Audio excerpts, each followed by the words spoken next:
It has to be a one-on-one fight. Like you against Sara Duterte? Kung pumanaw na ako, nagbigay po ako ng instruction na ilabas yung buong Cabral files. Leandro Leviste, may habili na po sa kanyang mga staff na kung sakali ay pumanaw siya dahil sa kanyang mga delikadong mga pasabog, ay di umano'y ilabas ng kanyang mga staff ang lahat ng Cabral files. Delikado ho talaga itong ginagawa ni Leandro Leviste.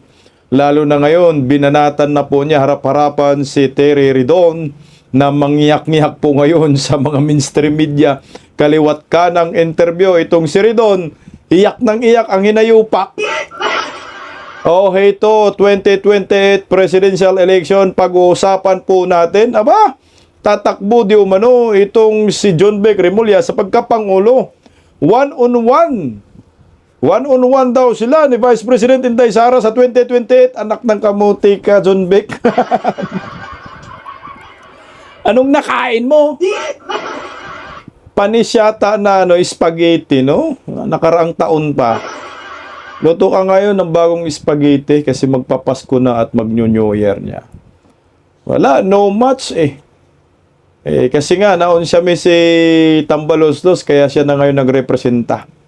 Wala kasing pambato itong Marcos admin sa 2028. Malabo po sila makahanap ng pantapat kay Vice President Inday Sara. Kaya naman itong si John Vic, ayan, one-on-one daw kayo, day. Kaya pala kaliwat ka ng paninira itong si John Vic Remulla. Ngayong hapon din po na bago ang kanyang script. Hindi umubra si Madriaga kaya ito ginamit si Teves laban kay Vice President Inday Sara Duterte. Nak ng kagwang, no? Baka sasabihin na ho ninyo si Inday Sara terorista. Magpapasko na ho! Ganyan pa rin kayo, 2 araw na lang, Pasko na! Magandang gabi po sa ating lahat. Palike po muna, pa-share, pa-subscribe. Pakipindot po ang inyong notification bell upang lagi po tayong updated sa ating mga video. Ano po ang nakain itong si John Vic Remulla? Bakit ay gusto niyang tumakbo sa pagkapangulo at banggain niya si Vice President Inday Sara Duterte? Ito po ay interview niya sa ENC. ABS-CBN. Pero bago po natin pag-usapan itong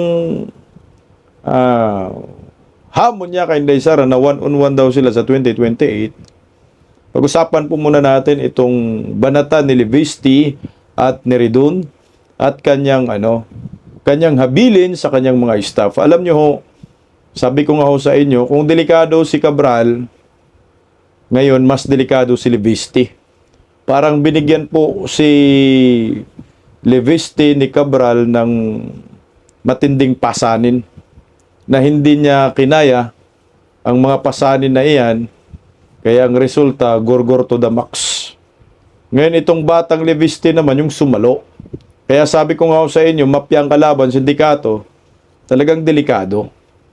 Itong Cabral files na hindi nga po malabas-labas ng DPWH, ICI at saka Ombudsman. At may mga files na sila. Ang problema ngayon, mukhang ginigipit si Leviste ng Ombudsman. Parang meron yatang utos ang Ombudsman na ilabas mo, Leviste, ang Cabral files lahat. Pero bago po natin pag-usapan yung kanyang habilin, mangiyak-ngiyak po si Ridon.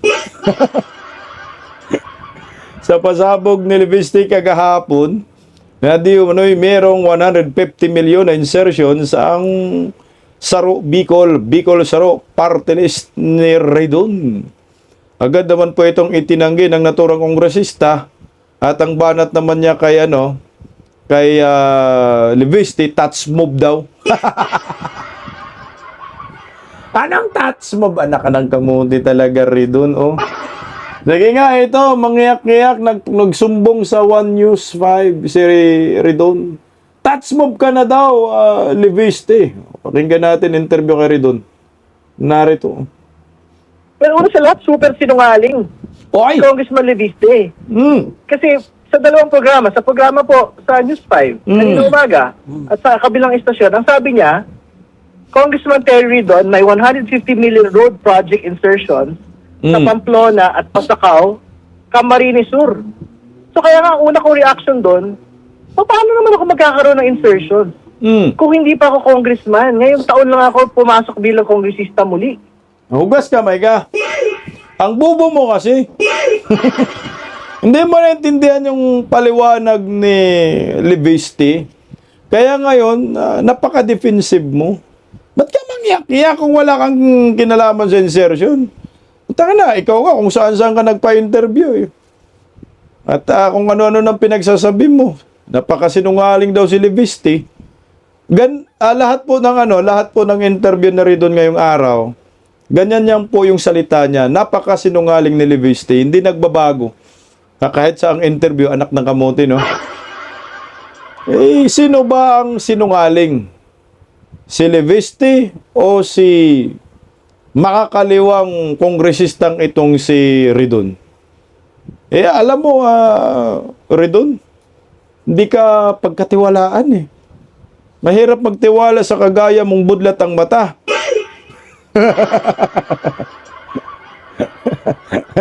Oo, promise. No? Mga ganyang mata. Kagaya ka, mata ni Sandro, ayan. Mata ni Bake, mata ni Ngiwim, at mata ni Lagdamio. Pari-pareho kayo, Ridon, na budlat ang mata. Kasama rin si Gadon. Gadon, Ridon. Medyo nalilito nga ako, Ridon, Gadon. Doon kayo! Kasama ka sa Ako Bicol Party List. Kahit hindi ikaw yung ikaw yung representante nakaraan, kasapi ka eh. Bakit pa nagiging representative ka ng, hindi pala Ako Bicol, putang ina kasi mga taga Bicol. Daming pinanggagawa ang mga party list, mga hinayupak, mangurakot lang. Ako, Saro, Bicol Party List. Mga hinayupak kayo. Mga kurakot talaga yung mga taga Bicol. Hindi naman lahat, pero ito talaga eh. Saldico, Ridon, anak mga kamuti. Nasa Bicol lahat ng mga kurakot, tingnan mo. Yung mga kalsada nila, mga sus ko Ginoo. Kalsada po ninyo dyan sa Bicol. Mga walang kwenta. Sige nga, tuloy natin yung pag-iyak nyo. Yung pong budget na pinag-uusapan po ito, whether it's a proposal, whether it's an insertion, an amendment, 2024 po binuo.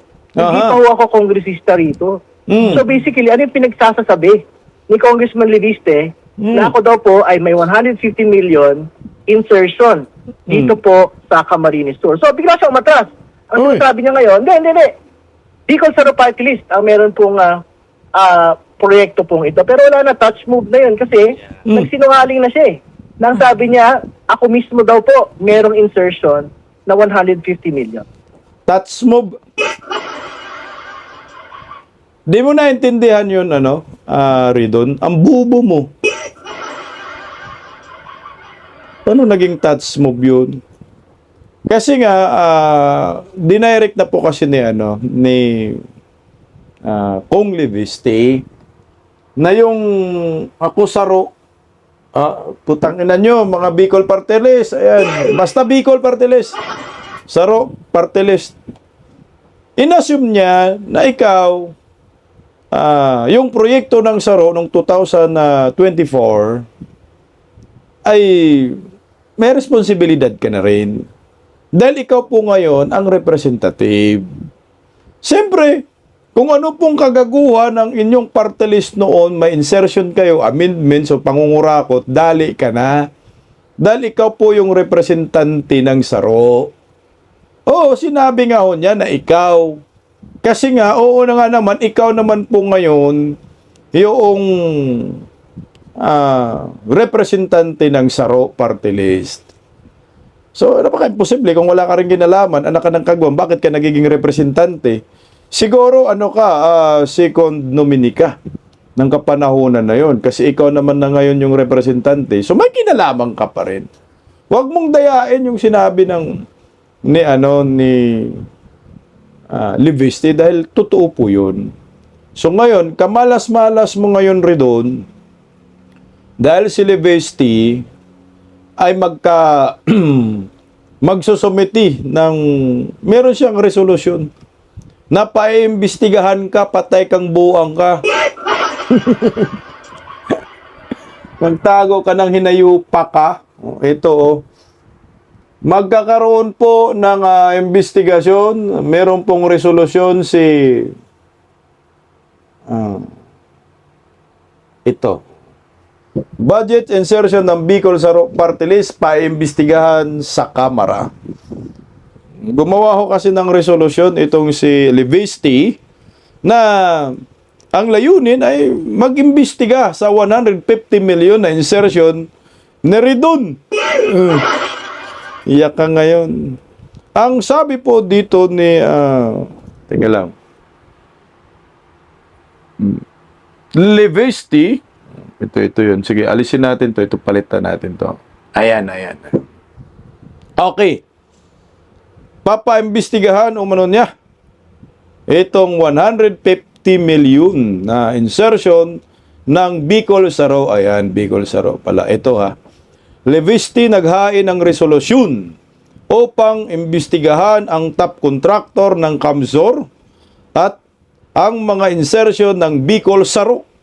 Nananawagan ng pagbibitiw ni Ridon bilang chair ng komite upang bigyan daan ang investigasyon. Siya yung chairman ng komite ng Good Governance. Anak ng kagwang ka, Ridon. Naging chairman ka, kurakot ka naman, hinayupa ka.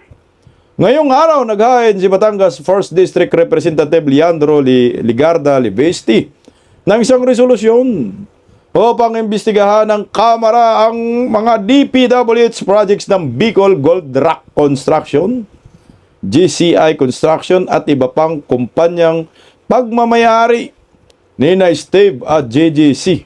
Ibasco, gayon din ang mga insertion ng Bicol Saro Party List at ang koneksyon ng mga ito sa mga kumpanyang Ibasco. Patay ka rin doon. Nanawagan din si Levesty kay Bicol Saro Party List Representative Terry Redon na magbitiw bilang chair ng House Committee of Public Accounts Public Accounts pala upang bigyan daan ang investigasyon. Utang ina, ba't ka nagiging chairman dyan sa committee na yan? Hinayupa ka? Kurakot kang, budlat kang na mata mo, animal kang cookie ka, magbitiw ka daw bilang isang committee chairman sa public accounts para bigyang daan ang investigasyon. Kasi nga, conflict of interest, siyang tatamaan dito na Saro. Yan. Saro, Bicol Saro ang tatamaan ng party list. Batay sa mga record ng DPWH, ang mga kumpanyang Ibasco ay nabigyan ng mahigit 42.3 billion pesos na anak ng kagwang na kontrata sa rehiyon ng Bicol at mahigit 4.6 billion pesos na kontrata ng 1st District Batangas. Bukod dito, ayon sa presentasyon ng Senate Finance Committee, ang GCI Ibasco ang number 1 na kontratista para sa farm to market route ng Department of Agriculture noong 2024. Ridon. Patay ka ngayon, Ridon. Ayon kay Kong Levesty, ang GCI Bicol Gold Lock ang tunay na top contractor ng DPWH sa aking distrito. Sila rin ang top contractor sa lalawigan ni Kong Ridon na Camarinesor. Patay ka niya. At inulat na nagtayo ng ilan sa pinaka-overpriced at substandards na mga kalsada sa bansa. Anak ng kamuti, nipi siguro. Kaya nagpapasalamat ako kay Kong Ridon sa pagdaldal sa pagdadala ng pansin sa mga proyekto ng pamilyang Ibasco. Dagdag pa ni Levesty, ayon sa mga file mula kay UC Cabral, kabilang ang proyekto ng mga kumpanyang Ibasco sa listahang SENTI 2025 ng mga proyekto, SENTI 2025, abbreviation na naman, mga notes ng proyekto na pinaghihinalang park funds, naka-parking funds, o pre-order ng mga kontratista. Sa 954.9 million na nasa listahan ito para sa aking distrito, 514.3 million na mga proyekto ang napunta sa mga kumpanyang may kaugnayan kay Garjula at 440.6 million na may proyekto ang napunta sa mga kumpanyang Ibasco. Inihayag ni Leveste noong Desyembre 22 na pinapakita ng mga file ng yumaong Undersecretary ng DPWH na ang Bicol Saro Party List ang nagpanukala ng 150 milyon na mga proyekto sa 2025 DPWH budget. Dalawang kalsada, tig 75 milyon na magkarugtong sa Binirasyon Pamplona patungong Adicon, Pasakaw sa Camarinesor. Ang dalawang kontrata ay ginawad sa Bicol Gold Rock sa halagang 73.5 milyon bawat isa, 2% na mas mababa sa aprobadong budget. Tobogon si Ridon. Sabi, kakabalik lang daw, yun nga. Yan. Sagot, ito yung sagot ni Levis na sinabi ni Ridon, nakakabalik lang daw niya. Sinabi ko na ang mga insertion ay sa Bicol Saro Party List na bahagi ng 19th Congress at dapat suriin ni Ridon sa kanyang party list dahil sila ang nagpapanukala ng 150 million na mga proyektong kalsada sa Kamsor. Hindi dapat hayaan ng media na iwasan ni Ridon ang aligasyon sa pagsasabing sa party list ito, hindi sa kanya. Lalo't miyembro na rin siya ng Bicol Saro noong panahong iyon. Diba? Baka sikon duminitong hinayupak na to eh. Malalaman natin ang katotohanan kung magpupulong siya. Magpupulong siya ng isang public accounts hearing. Dagdag pa ni Leviste, hindi dapat itago ni Kong Ridon ang mga insertion ng Bicol Saro Party List para man sa 2025 o 2026. Kung tunay na walang kaugnayan ng kanyang party list sa pamilyang Ibasco na nagmamayari ng Bicol Gold Rock at siyang nanalo sa mga proyektong kanilang iminungkahi upang magsagawa ng isang patas na investigasyon sa mga kumpanyang Ibasco at sa mga insertion sa 2025 DPWH budget, nanawagan ako sa aking mga kasamahan na tanggalin si Kong Ridon bilang chair ng House Committee on Public Accounts. Mag-resign ka daw. Dapat ka daw sipain, Ridon. Animal naman kasi napaka-defensive. Hugas kamay ka.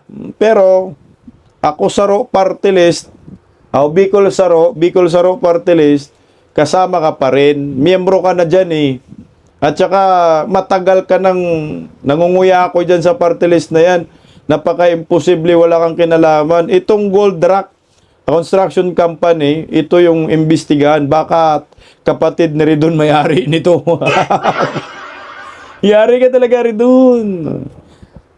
Anyway, medyo mahirap ho talaga itong trabaho ni Kong Leveste.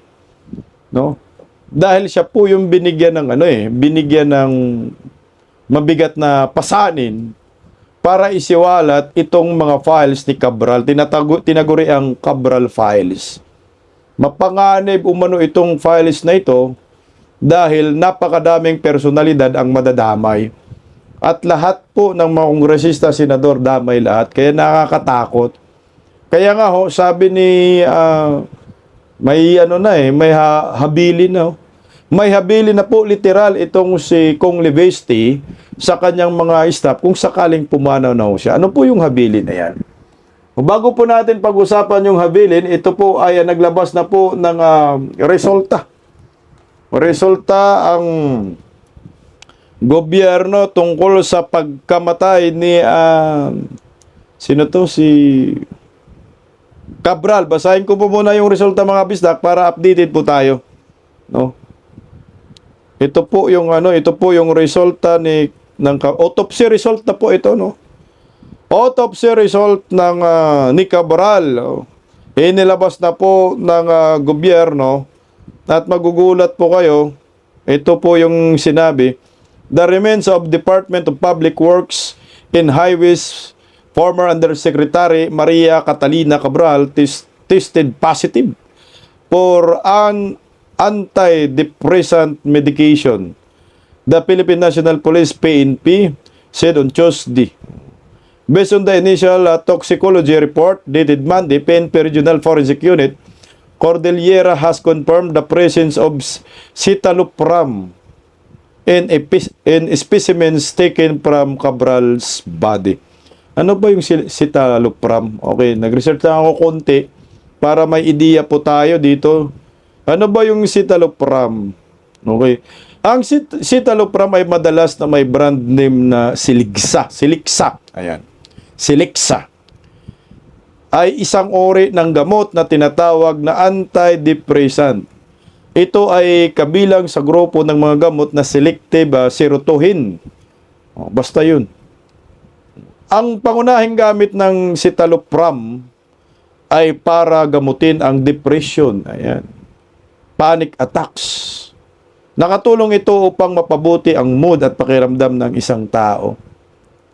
Ginagamit din ito kung minsan para sa mga nagpa-panic disorder or matinding kaba.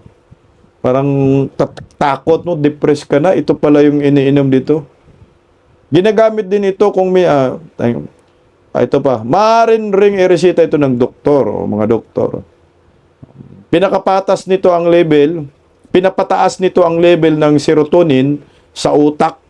Ang serotonin ay isang natural na kemikal na tumutulong sa pagpapanatili ng mental balance at nagbibigay ng pakiramdam at kasiyahan o kapanatagan. So, pamparelax nga ito. Sa mga tuwid po, yung iniinom ni Cabral ay pamparelax. So, siguro kasi takot na siya. Ano bang nangyari? Na-pressure na siya, depressed na siya. Iniinom niya yung gamot. Pero, yun ang sabi ng gobyerno. Alam mo naman, mga sinungaling ang mga yun. Huwag masyadong magtiwala. Buwag talaga na. Nagpapalusot lang ang mga yan para mapagtakpan ang katotohanan. Pero yun yung nilabas nila. Para daw, nag-inom daw para iwas depression. Kaya nga po nakakatakot yung tinatawag na Cabral Files. Na mismong si Livisti natatakot rin Nagulat po ako kasi meron po pala siyang interview na ganun na sinabi niya na natatakot siya. No? Natatakot siya dito sa Cabral Files. Pero hindi mo siya nakitaan na takot. Matapang, bata pa naman to No? Dapat si Loren Legarda, alalayan mo yung anak mo. Dahil matapang po itong batang ito, pero ito, naglabas na po siya ng ng sentimento ngayon. Pag nakikita ko, parang nabibigatan si Livisti dito Isipin mo yung dapat na gumawa na si Cabral, ngayon ay nasa kay Livisti na yung trabaho. Naghabili na po siya sa kanyang mga staff. Na kung sakaling pumanaw siya, ito po ang dapat gawin ng kanyang mga staff. Sir, last question. Ano pong assurance na maibibigay po ninyo sa ating kapwa Pilipino, sa ating global audience na itong Cabral Files ay hindi po maililibing. Lalabas mo ito sa publiko, maisa sa publiko at yung accountability susunod doon po sa mga nasa pangalan o listahan po ni former Yusek Cabral. Pwede ko pong bahagi ito. Yes, sir. Sisiguraduhin ko na balang araw lalabas ito kasi kaya po isa sa mga dahilan na hindi ito nilabas ngayon ay nakakatakot para sa seguridad ng mga maglalabas na ilabas ito. Pero kung pumanaw na ako, nagbigay po ako ng instruction na ilabas yung buong Cabral Files. Grabe, no? Nako, mag-ingat ka kung pumanaw na daw siya, ay may utos siya sa kanyang mga staff na ilabas yung Cabral Files. Yun yung habilin niya. Naman talaga naman, Mag-iingat ka kung dahil ang kalaban mo, mga buhaya, talagang nakakatakot. Alam mo, naintindihan ko yung yung pakiramdam ni Livisti. Ako sa akin lang. Kasi ang kalaban mo yan, buong kongreso buong senado. Anong sabi niya? Lahat So walang tapon. Lahat kayo may insertion. Meron pa sa executive. At hindi ng sindikato, no? So isa laban sa lahat. Ito tayo ngayon. Dapat, kung ako, advice ko lang kay Kung Leveste, the best gawin mo kung nakaramdam ka na talaga ng takot ngayon, dahil nga, lalo na itong si Ridon, maingay na itong animal na komunistang ito, sarap. Gigigil ako itong hinayupak na to. Magpadagdag ka siguro kung ng security. Or, magpatulong ka kay Vice President Inday Sara. Ganun na talaga ang gawin mo kung wag ka nang magpahinay-hinay kasi hindi na po biro itong pinasok mo ngayon. Kumbaga, ang mga Pilipino ngayon naghihintay sa'yo na ilabas mo yung listahan na yan. Hagip lahat, no? Ang gusto kong mapakinggan yung mga nasa executive. Sino yung mga nakikialam sa mga insertion na to?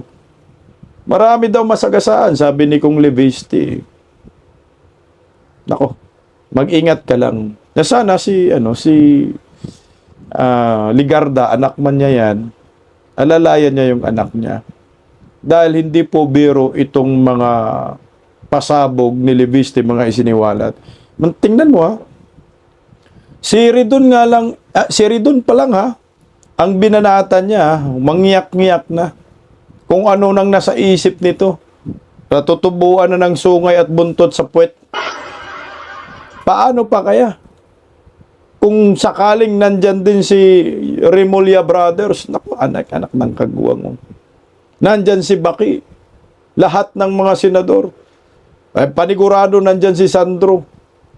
Nandyan sino yan? Animal na Martin Romualdez, buhayang-buhaya, napalpak na. Hindi na matutuloy ang pagka-presidente ng Republika ng Pilipinas. Hanggang pangarap na lang yan, Martin Romualdez, iyak ka na. Kaya hito ngayon, eh. Si Remulla, tangina, tatakbong Pangulo.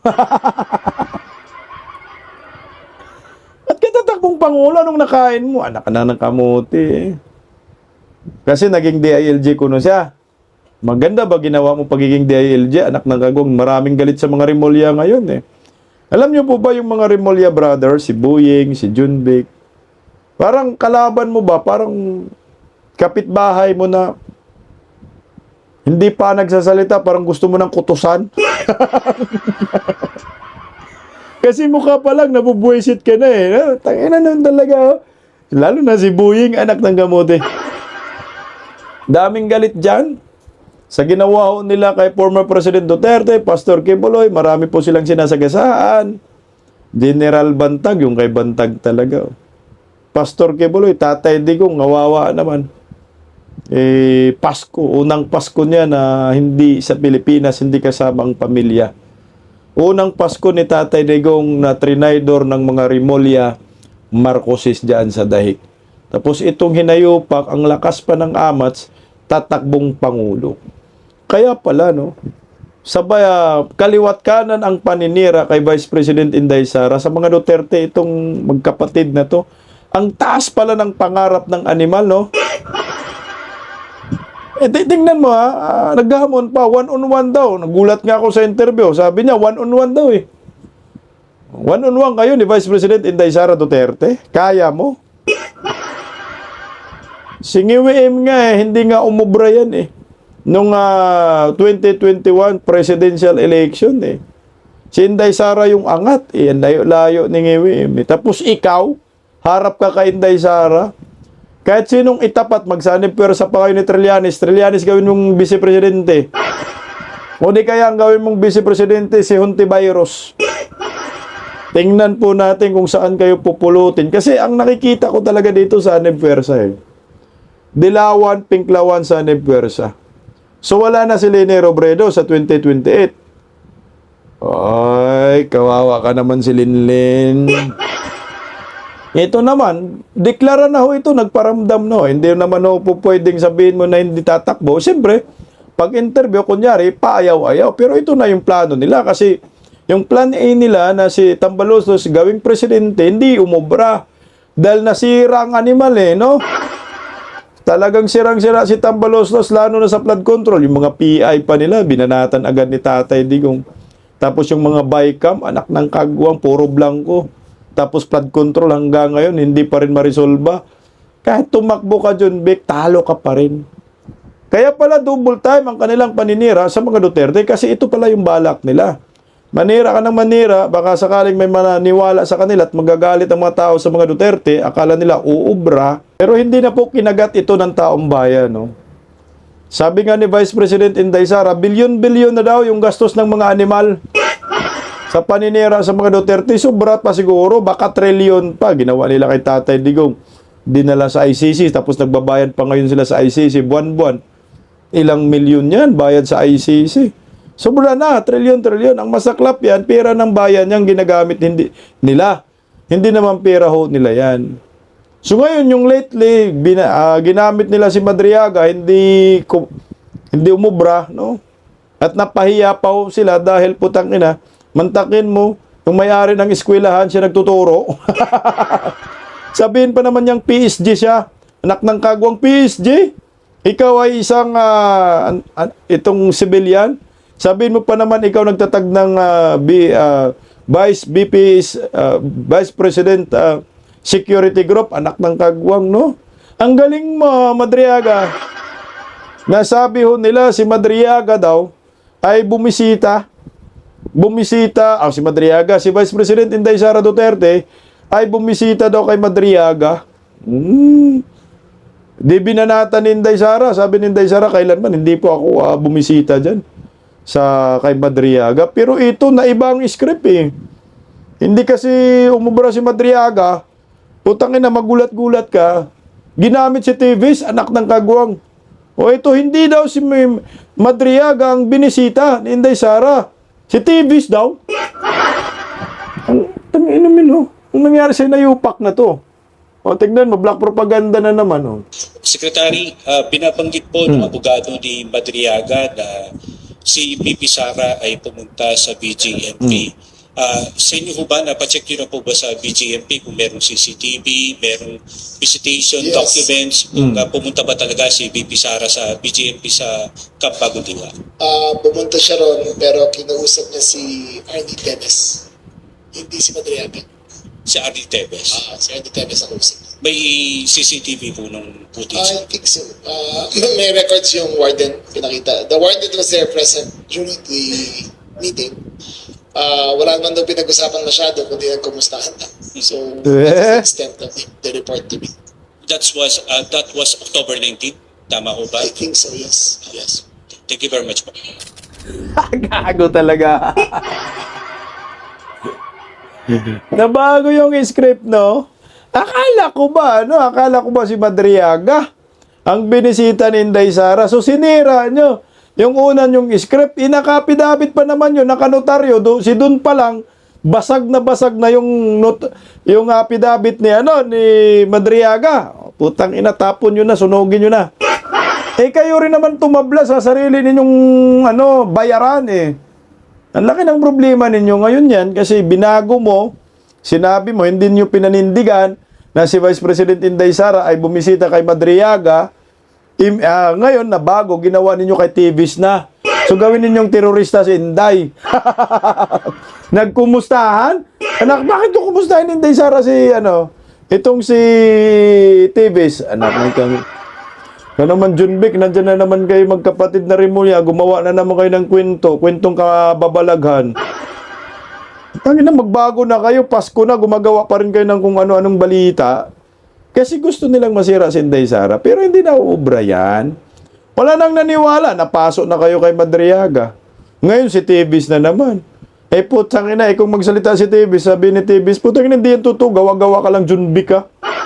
Kasi alam ko, galit naman yung si Teves dito kay sa mga Remulla. O paano yun? Kasi anong kunik? Nabibisita si Inday Sara kay Teves, for what? Ano ba sila ni Inday Sara? Partido ba sila? Hindi eh. Si Manny Pacquiao siguro, si Teves, pwede pang masabi natin na bumisita si Manny Pacquiao. Kasi nga, si Manny Pacquiao at si Teves, magkabaro man yan.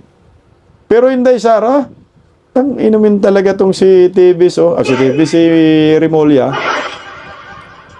Double time ang inyong paninira, hindi pa rin po ninyo kayang tibagin si Inday Sara. So ngayon, lumalabas na may interest din pala itong si John Vic Remulla na tatakbo bilang isang pangulo. Akala ko gobernador ka. So ngayon wala na, nagbago na. So magiging pangulo ka na, anak ka ng kamuti in your dreams. Ay matindi, meron pang gimmick, one-on-one daw sila ni Inday. Kasi sabi niya one-on-one. Ito, pakinggan natin, para maliwanagan tayo. Interview niya kay Karen De Villa. Now, my last question before we go, because we're on overtime almost. Already? Is, Okay. is there a possibility that you will run for president? Oh my God, where did that in come from? 2028? That was a curveball. Because you are a name that is being mentioned as a possible candidate of this administration. I mean, I'll be honest, there's Cavite, so that's a bailiwick. You're a cabinet secretary. You're quite visible. They have no candidate as of now. So, is that a possibility on your end? This is the third time I've been asked in 1 week, and I always give the same answer. In 1998, then Governor Bongbong Marcos was asked, "Do you want to become president?" And he said, "Of course. All governors want to become president. Because you know how to govern. And those who deny are lying." But Sinabi niya yun? Sinabi niya yun. I think Channel 7 was the one who interviewed him. Okay. But I'm not governor, so that doesn't apply to me. So But you were governor. I was governor. Exactly. Yes. Same thing applies to Butangin na mo. Kakipot kayo na yupa ka. Kung hindi kumapit yung amo mong nakangiwi ang panga kay Inday Sara, hindi yan maging presidente, los nyo. Tingnan mo, nagpakipot pa siya, ha? Pakipot pa siya. Kunyari, hindi interesado. Lu! Tayo pa, putangin na mga sakim kayo sa kapangyarihan. Takin mo. Dalawa kayong Remulla. Nasa gobyerno ngayon. DILG, tapos DOJ pa yung isa, tapos naging ombudsman, may kaso, lo nyo. Pareho lang kayo ni Ngiwi, mga sakim sa kapangyarihan. O, tingnan mo, trisado talaga siya eh. Oh. you. Hello. You were governor for 3 terms. 4. Yes, In 4 Cavite. terms. Oh, Yes. I mean, seriously. You were never congressman. Never. Oo, that the legislating is not your cup of tea. Not my cup of tea. Oo, mayor ka Buti na talaga lang. in governor. No, I was never governor. I was board member, vice governor, governor. Okay, all right. And mayor. I was never mayor. Never ka nag-mayor. No, never So it's mayor. really provincial ang level. Yes. Okay, so are you open to running? It's a possibility. Okay, what No factors? conclusion yet, but Tangina mo, pakipot ka pa. O, tatakbo ka naman pala, walang conclusion, pero may posibilidad. Kasi nga walang pambato na nga naman yung administrasyon. So ito yung parang ineritan siguro ni Bangag. O, sige, takbo kayo para malaman natin yung pagkatalo ninyo't mangyak-ngyak kayo. Wala namang bawal yan eh. Kung feeling mo maging presidente ka, so be it, para malaman natin. Tingnan mo, one-on-one daw sila ni Inday. it's a possibility. Okay, but what are the factors that you would want to see before considering it? Well, number one, of course, is my wife, if she totally Okay, agrees so that's far. fine. Number two, the country, for me, the country has to be solidly behind. It has to be a dichotomy of candidates. It has to be a one-on-one fight. It should not be a one-on-one. It should be. It should be. It should be. So like you against Sara Duterte? No, One-on-one kayo?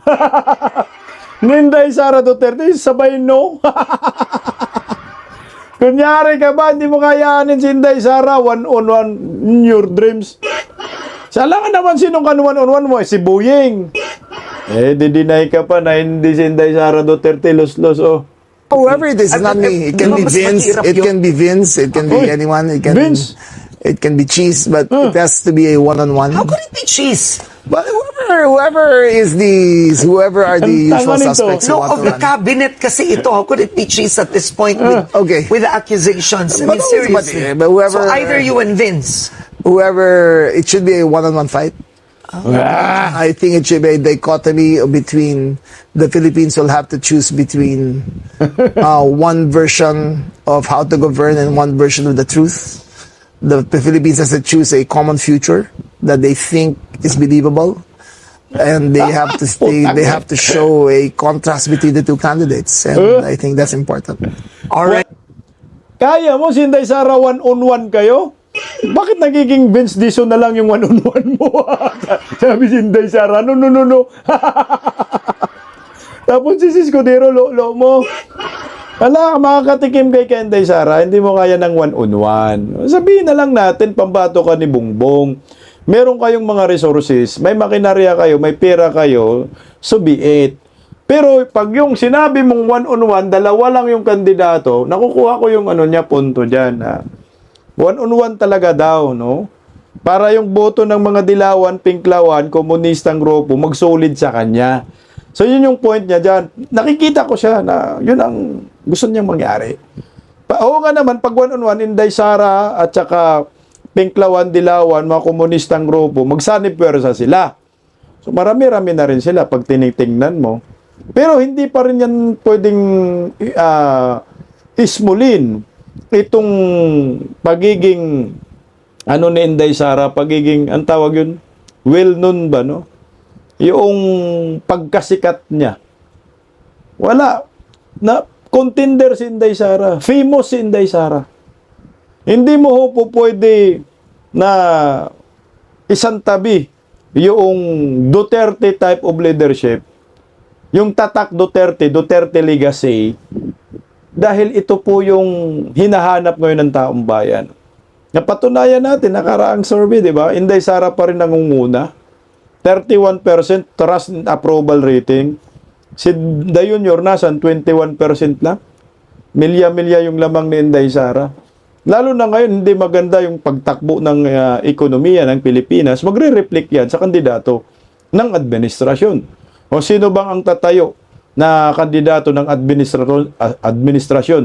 Si Junvic Remulla. Nagdeklara na ng one-on-one sila ni Inday. Kakayanin kaya nila si Inday Sara na i-one-on-one? Malabo ho eh. Dadaan sila sa butas ng karayom dahil si Inday Sara mid na, kumbaga nakaipon na si Inday Sara. At maraming kumakampi kay Inday Sara ngayon. Hindi lang mga DDS, kundi pati yung mga hindi Duterte diehard supporters, legit nakuha talaga ni Inday Sara ang kanilang simpatiya. Dahil pinagtulungan si Inday Sara, babae pa, pero nakatayo pa rin at lumalaban pa si Inday. Kaya yung pangarap ninyo na one-on-one, ibaon nyo na lang po yan sa limot. Pagising sa umaga, tanghali at gabi, nakikita ko ang post niya, ang hapdi. Paano nga ba to? Di ako makatanggi.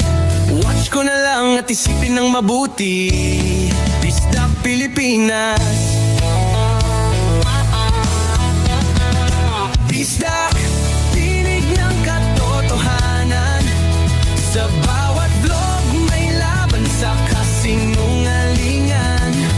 Mulat ang mata, gising ang masa. Bisdak Pilipinas, para sa bayan, gumigising sa diwa. Sa likod ng kamera, tapang ang dala, walang sinasanto kung mali ang gawa.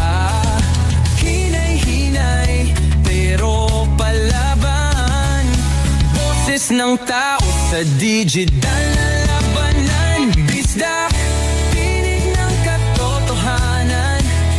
Sa bawat vlog may laban sa kasinungalingan.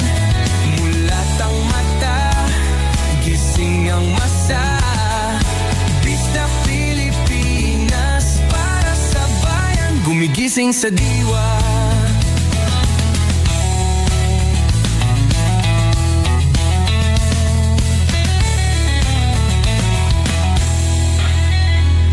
Hindi artista, hindi politiko, pero ang katotohanan, sigaw niya ay buo.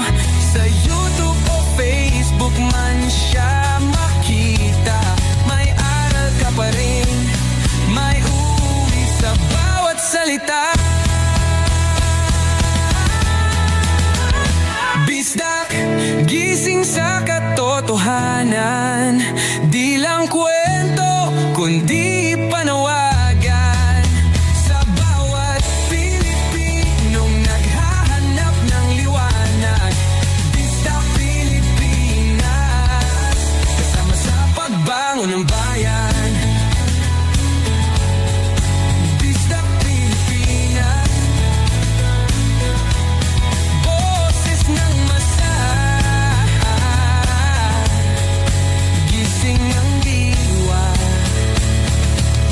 vlog mo may pag-asa.